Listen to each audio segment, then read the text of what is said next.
الحمدللہ وکفا وسلام علی عبادہ الذین اصطفیٰ وعلی آلہ واصحابہ المجتبیٰ اما بعد اعوذ باللہ من الشیطان الرجیم بسم اللہ الرحمن الرحیم الصلاۃ والسلام علیک یا رسول اللہ وعلی آلک واصحابک یا حبیب اللہ۔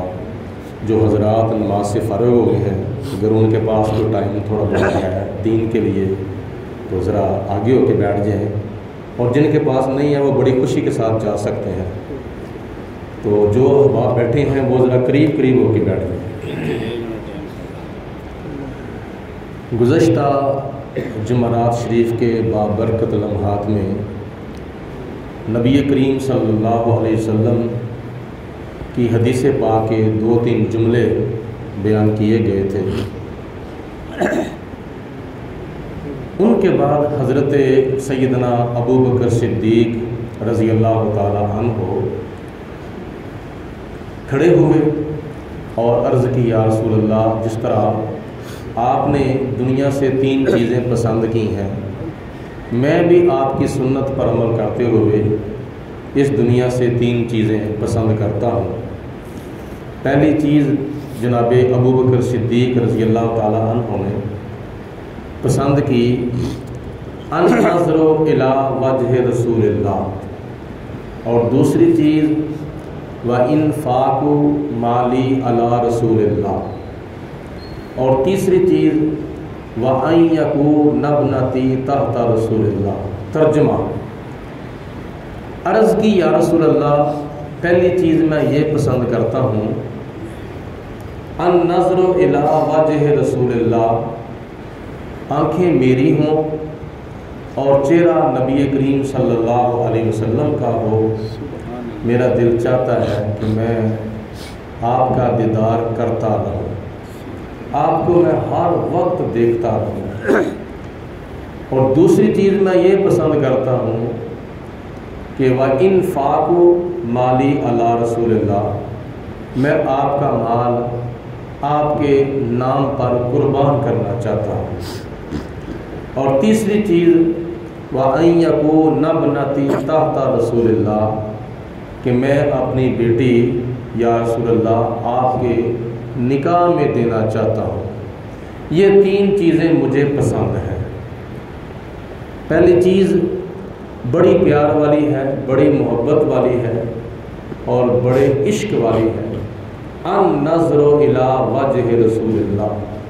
یا رسول اللہ، والضحیٰ کا چہرہ ہو، واللیل کی زلفیں ہوں، اور میری آنکھیں ہوں، دن ہو، رات ہو، صبح ہو، شام ہو، خلوت ہو، جلوت ہو، مکہ ہو، مدینہ ہو، سفر ہو، حضر ہو، میرا دل چاہتا ہے میں ہر وقت آپ کو دیکھتا رہوں، آپ کا دیدار کرتا رہوں، آپ کی زیارت کرتا رہوں۔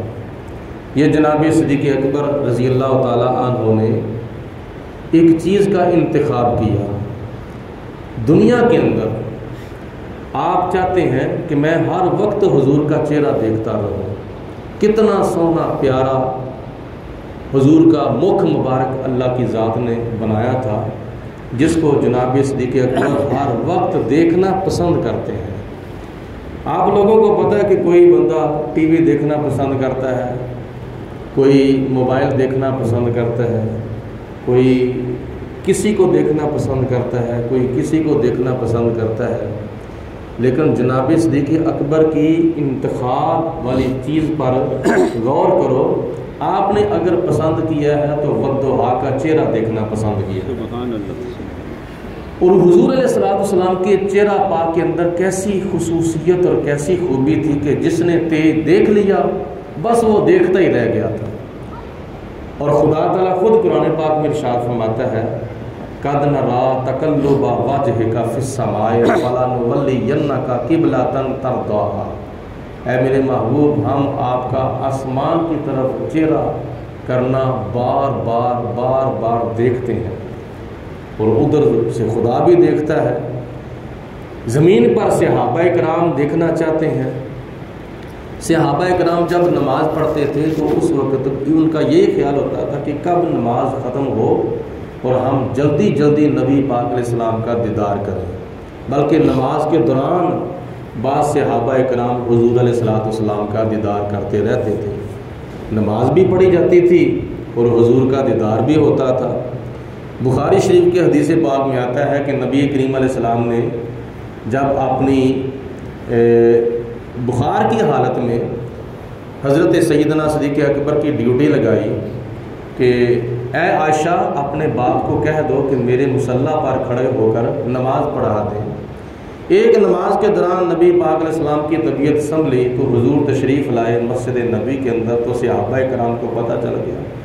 صحابہ کرام نے ہاتھوں کے اوپر ہاتھ مارے تاکہ صدیق اکبر کو پتہ چل جائے کہ حضور تشریف لے آئے ہیں، تو جناب صدیق اکبر کو پتہ چل گیا اور حضور علیہ السلام کا نماز کے دوران دیدار کیا اور پیچھے قدم کیا، پیچھے ہٹے، مصلی خالی کرنا چاہا تو نبی پاک علیہ السلام نے فرمایا اتموا صلاتکم، اے پیارے صدیق آپ اسی نماز کو مکمل کر لیں۔ یہ نہیں فرمایا کہ تم نے کعبے کی طرف سے رخ پھیر کر مجھے دیکھ لیا ہے لہذا تمہاری نماز ٹوٹ گئی ہے لہذا دوبارہ نماز کی نیت بند ہے، نہیں، فرمایا اتموا صلاتکم، اسی نماز کو مکمل کر لو۔ یہ ہے صحابہ کرام کی نماز۔ آج کل تو کئی لوگوں نے یہ عقیدہ بنایا ہے کہ جس نماز کے اندر نبی پاک علیہ السلام کا خیال آ جائے وہ نماز فاسد ہو جاتی ہے، وہ نماز ٹوٹ جاتی ہے۔ یہ ہے آج کل کے کئی لوگوں کی نماز، جس میں حضور کا خیال آ جائے تو نماز ان کی ٹوٹ جاتی ہے۔ 1400 سال پہلے صحابہ کرام کی نماز کیسے ہوتی تھی؟ صحابہ کرام کی نماز کے اندر خیال نہیں آتا تھا بلکہ خیال والا آیا تھا، تو ان کی تو نماز پھر بھی نہیں ٹوٹی، ان کی نماز خیال آنے سے ٹوٹ جاتی ہے، اور صحابہ کرام کی جو نماز ہے تو وہ خیال والے کے آنے کی وجہ سے بھی نہیں ٹوٹ رہی۔ معلوم یہ ہوا کہ ان کا عقیدہ جھوٹا ہے، صحابہ کرام کا عقیدہ سچا ہے، اور جتنی دیر تک حضور کا خیال نہ آئے ہماری تو نماز اتنی دیر تک قبول ہی نہیں ہوتی۔ جنہ عشق نمازاں پڑھیاں وہ کدی نہیں مردے، ویکھ لے اج بھی کاملاں دے در اتے دیوے بردے۔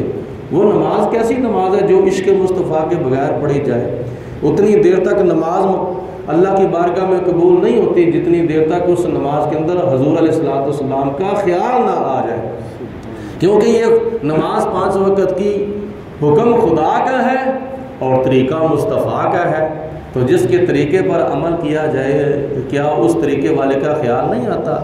ہمیں تو نماز کی نیت باندھتے وقت بھی حضور کا خیال آتا ہے، قیام کرتے وقت بھی حضور کا خیال آتا ہے، رکوع کرتے وقت بھی حضور کا خیال آتا ہے، سجدہ کرتے وقت بھی حضور کا خیال آتا ہے، قعدہ کرتے وقت بھی حضور کا خیال آتا ہے، سلام پھیرتے وقت بھی حضور کا خیال آتا ہے، دعا مانگتے وقت بھی حضور کا خیال آتا ہے، کیونکہ یہ سارے کام خدا کا حکم ہے اور نبی پاک علیہ السلام کا طریقہ ہے۔ تو اسی طرح کا حدیث پاک میں آتا ہے کہ بہت دور یعنی دور کسی اور علاقے سے کچھ صحابہ کرام جمعے کی نماز پڑھنے کے لیے بدھ والے دن آ گئے، حالانکہ جمعے والے دن ہوتا ہے، بدھ والے دن تو جمعہ نہیں نہ ہوتا، تو وہ دور دراز سے آئے جمعہ پڑھنے کے لیے۔ تو مدینے والوں نے پوچھا کہ تم کہاں سے آئے ہو اور کیوں آئے ہو؟ انہوں نے کہا کہ ہم فلاں گاؤں سے آئے ہیں، فلاں دیہات سے آئے ہیں، تو ہم جمعہ پڑھنے کے لیے آئے ہیں۔ تو مدینے والے کہتے ہیں آج تو بدھ ہے، تو تم بدھ والے دن جمعہ پڑھنے کے لیے آ گئے ہو، جمعہ تو جمعے والے دن ہوتا ہے، تو تم 2 دن پہلے آ گئے ہو جمعہ پڑھنے کے لیے، تو آج تو بدھ ہے، آج تو جمعہ نہیں ہونا۔ تو انہوں نے کہا بات یہ ہے کہ پچھلے جمعے ہم جمعہ پڑھنے کے لیے آئے تھے تو ہمیں مسجد نبوی کے ہال کے اندر جگہ نہیں ملی تھی، ہمیں باہر جگہ ملی تھی، ہم حضور کی آواز تو سن رہے تھے لیکن نبی پاک علیہ السلام کا دیدار نہیں ہو رہا تھا، تو ہم چاہتے ہیں کہ ہم حضور کی آواز بھی سنیں اپنے کانوں سے اور اپنی آنکھوں سے نبی پاک علیہ السلام کا دیدار بھی کریں، ہمیں تو پھر مزہ آئے گا، ہمیں تو پھر سرور آئے گا، لہٰذا اگر ہم دیر سے آتے تو ہمیں جگہ ملتی باہر سین میں یا گلی میں یا بازار میں، تو آگے دیواریں ہوتی تو جس کی وجہ سے ہمیں حضور کا دیدار نہ ہوتا، تو لہٰذا اس دفعہ ہم 2 دن پہلے آگے ہیں تاکہ ہمیں مسجد نبوی کے ہال کے اندر جگہ جو ہے وہ ملے بیٹھنے کے لیے، تاکہ ہم جمعے والے دن جمعہ کے ٹائم خطبہ بھی حضور علیہ السلام کا سنیں اور اپنی آنکھوں سے نبی پاک علیہ السلام کا دیدار بھی کریں۔ دل یاد لئی بنایا تے تعریف لئی زبان، اکھیاں بنائیاں سونے دے دیدار واسطے۔ اسی طرح آپ لوگوں کو بھی چاہیے کہ ایک فارمیلٹی پوری کرنے کے لیے خطبہ جمعہ سننے کے لیے نہیں آنا چاہیے، جمعہ پڑھنے کے لیے نہیں آنا چاہیے، فارمیلٹی پوری کرنے کے لیے نہیں، بلکہ اس کی حقیقت اپنے اوپر واضح کرنی چاہیے۔ اور جمعے والے دن بندہ اول وقت میں آئے، ایک تو اونٹ کی قربانی کا ثواب، اور دوسرے نمبر پر خطبہ جمعہ سننے کے ساتھ ساتھ خطیب کا دیدار کرنا، خطیب کا چہرہ دیکھنا، یہ صحابہ کرام کی سنت ہے۔ تو پھر جتنی دیر تک بات کرنے والے کا، کلام کرنے والے کا چہرہ نہ دیکھا جائے، بات سننے کا مزہ ہی نہیں آتا۔ تو لہٰذا فون کے اوپر آپ بات سنتے ہیں لیکن آپ کو تسلی نہیں ہوتی، لیکن جب ویڈیو کال کرتے ہیں تو آڈیو کال سے زیادہ مزہ آتا ہے۔ وجہ یہی ہے کہ کان سنتے ہیں اور آنکھیں دیکھتی ہیں۔ یہ ہے پہلا جملہ، النظر الی وجہ رسول اللہ، یا رسول اللہ میرا دل کرتا ہے کہ آپ کا چہرہ ہو، میری آنکھیں ہوں، میں ہر وقت آپ کو دیکھتا ہی رہوں۔ غار ثور کے اندر بھی جناب صدیق اکبر نے 3 دن اور 3 راتیں نبی پاک علیہ الصلوۃ والسلام کا دیدار کیا تھا۔ آپ لوگوں کی ابھی اللہ تعالیٰ وہاں کی حاضری نصیب فرمائے۔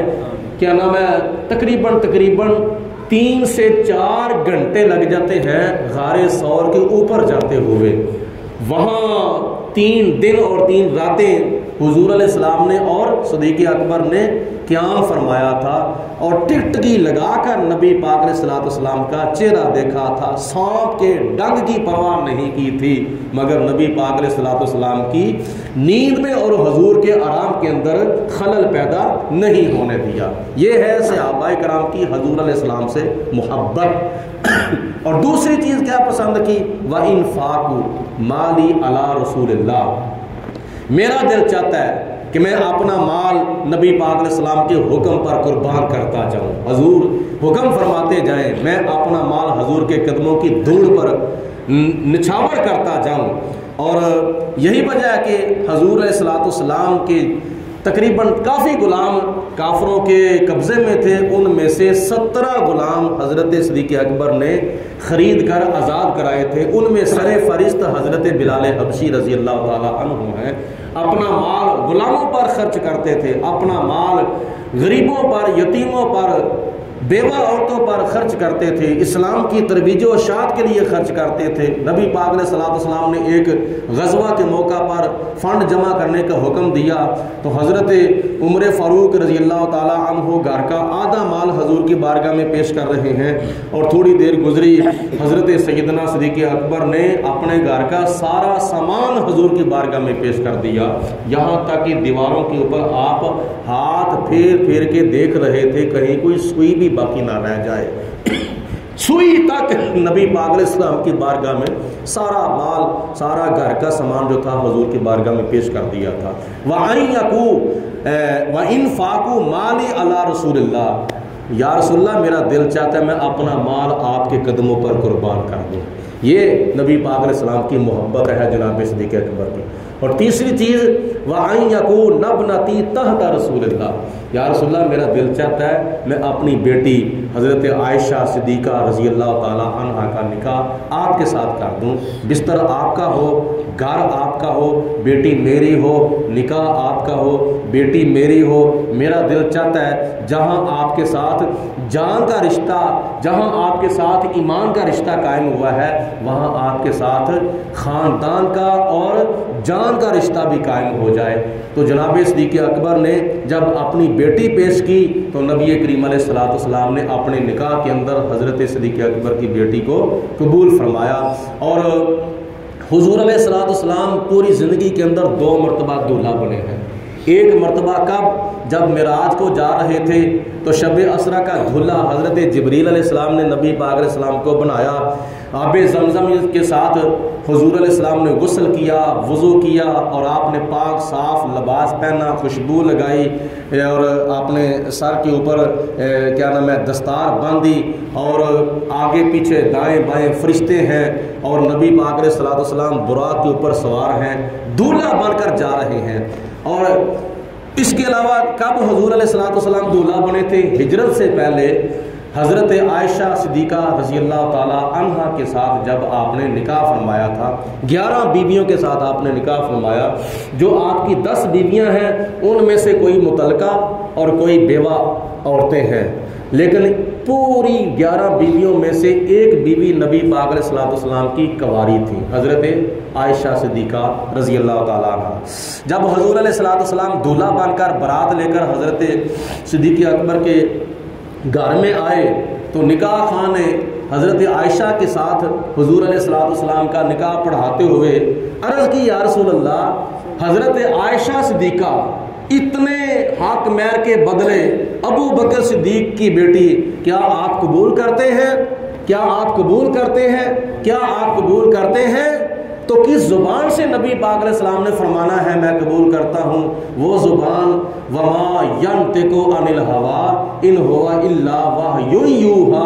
نبی پاک علیہ السلام کی زبان اتنی دیر تک ہلتی نہیں جتنی دیر تک اللہ پاک کی وحی نازل نہیں ہو جاتی۔ تو حضور علیہ السلام کا بولنا خدا کا بولنا ہے۔ معلوم یہ ہوا کہ جناب صدیق اکبر نے حضور علیہ السلام کی خدمت میں جو اپنی بیٹی پیش کی، اور حضور علیہ السلام نے صدیق اکبر کی بیٹی کو قبول فرمایا اپنے نکاح کے اندر۔ یہ اصل میں اللہ پاک کی ذات بابرکات کے حکم کے مطابق نبی پاک علیہ السلام نے جناب عائشہ صدیقہ کو اپنے نکاح میں قبول فرمایا ہے۔ کوئی اعتراض کرتا ہے تو کرتا رہے، لو جی صدیق اکبر ایسے تھے، حضرت عائشہ صدیقہ ایسی تھیں، فلاں صحابی ایسے تھے، فلاں صحابی ایسے تھے۔ بارگاہ مصطفیٰ سے کئی صحابہ کرام کو شان عظمتیں ملی ہیں، تو اب یہ اندازہ کرو جناب عائشہ صدیقہ کو کیا شان ملی ہے۔ نبی پاک علیہ السلام کے نکاح میں آنے کی وجہ سے اللہ پاک کی ذات بابرکات نے فرمایا قرآن پاک میں، یا نساء النبی لستن کاحد من النساء، اے میرے نبی کی گھر والیوں، اے میرے نبی کی بیویوں، تم عام عورتوں کی طرح نہیں ہو، تم ساری امت مصطفیٰ کی مائیں ہو۔ حضرت خدیجہ، حضرت صفدہ، حضرت میمونہ، حضرت ام سلمہ، حضرت ام حبیبہ، حضرت عائشہ، حضرت حفصہ، حضرت زینب بنت خزیمہ، حضرت زینب بنت جہش، نبی پاک علیہ السلام کی یہ جو 11 بیویاں ہیں یہ ساری امت مصطفیٰ کی مائیں ہیں، قیامت تک آنے والے مسلمان مردوں کی اور مسلمان عورتوں کی مائیں ہیں۔ تو یہ مقام ہے حضرت عائشہ صدیقہ رضی اللہ تعالی عنہا کا۔ یہ جناب صدیق اکبر نے کیسی 3 چیزیں پسند کی ہیں؟ عرض کی، یا رسول اللہ آپ کا چہرہ ہو، میری آنکھیں ہوں۔ دوسری چیز، یا رسول اللہ میرا دل چاہتا ہے کہ میں اپنا مال آپ کے قدموں پہ قربان کرتا جاؤں۔ تیسری چیز، میں اپنی بیٹی کو آپ کے نکاح میں دینا